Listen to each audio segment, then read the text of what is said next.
Whoa, the fish How's it? and more. Welcome to you guys who are new to the channel. Welcome to you guys who have been here before. Thank you very much. Good morning from the Sardine News.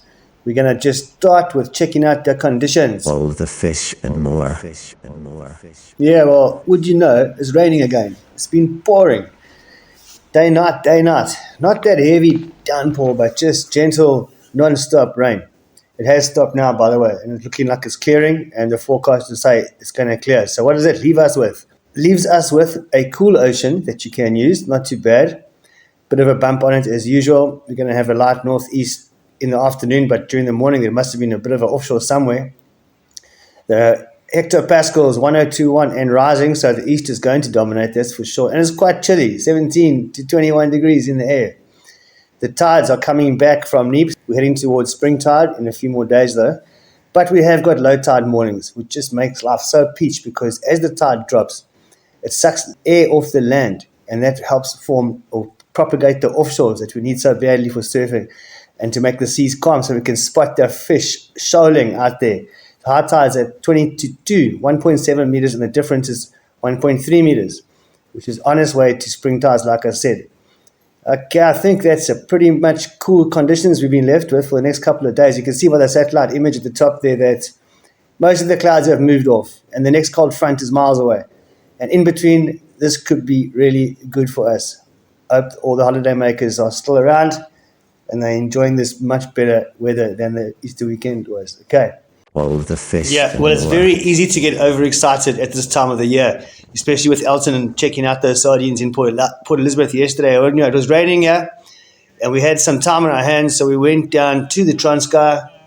This is Mzamba, and we had a a practice scout for sardines. This place is beautiful. You do need a 4x4 and all that, but wow, this is cool. And then we ended up down at the beach, checked out the crazy onshore conditions and brown water. I'm sure there's Zambesis to catch there and maybe cob, but it looks a little bit rough for swimming or anything like that. That's for damn sure. Don't swim here, that's for sure. Then we took a drive up this huge big mountain, right to the top of the petrified forest, had a good gander. You can see for miles, but there wasn't a bird or a baitfish in any visible spot. So we headed down back to the casino, ended up down there on the Untamvuna at this awesome place called Riverside, which I'd heard about a number of times, but I'd never been there. So Chelsea Dog and myself and Bernard, we had a burger, a delicious burger, enjoyed some great company. Guests were also looking for shelter from the rain. We were all inside. It was so lekker. And that is the Sardine Run Scout vibe. It's so much fun. Just if you get a day off work or something like that, just get in your car and head south. You don't have to come all the way to the Transkei. You can just hang around Port Edward and Glenmore and all those beautiful places and enjoy the south coast in winter. And I'm sure this rain has stopped. Okay, moving on.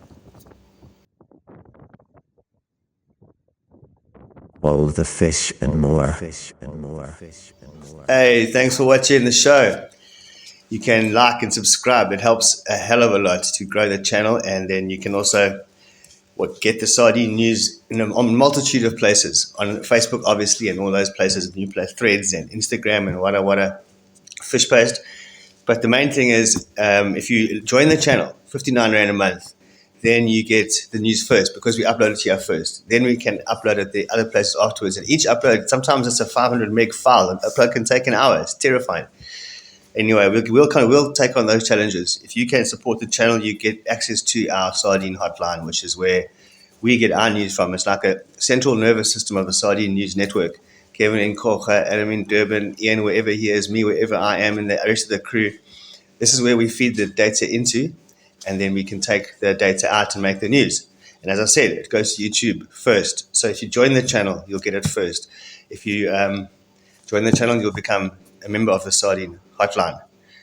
All right, that's all we got for now. I will catch you in tomorrow's report.